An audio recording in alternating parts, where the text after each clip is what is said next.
Find the slope of the line whose graph is drawn. Recall that slope is equal to rise over run.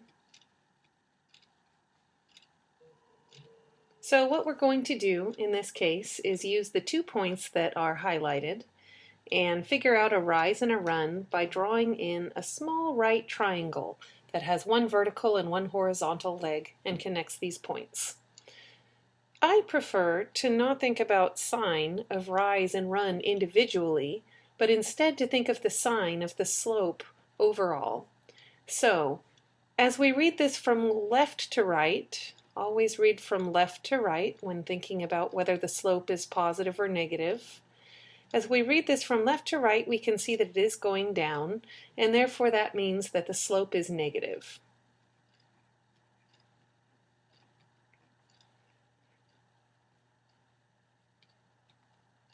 So this means I can put a minus sign in the front and then just worry about the absolute value here, or just the simple number of units when I'm counting the rise and the run instead of thinking about whether I'm going down or up or whether I'm going to the left or to the right. So it looks like we go 3 squares and each square is 1 unit based on our scale. So I would say that we have a rise of 3.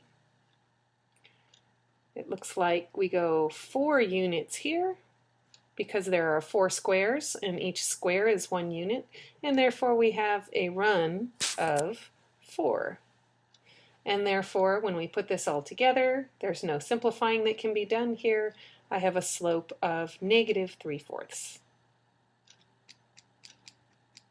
Going on to the next example, here it's harder to draw a triangle that would connect 2 points on this line because the line is horizontal and there would be no rise, or the rise would be 0. So instead what we want to do is recognize that this is a horizontal line and recall the 3 things we know about horizontal lines.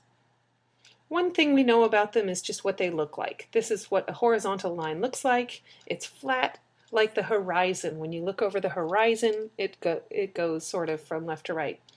The other thing is that an equation of a horizontal line is of the form y equals b. This isn't really particularly helpful for finding the slope, but the other thing that we want to remember about a horizontal line is that it has always slope 0.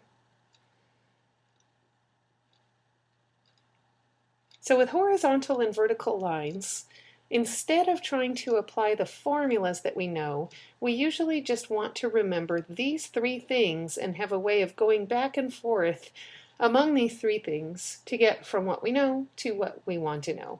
So in this case, the fact that the slope is 0 gives us our final answer.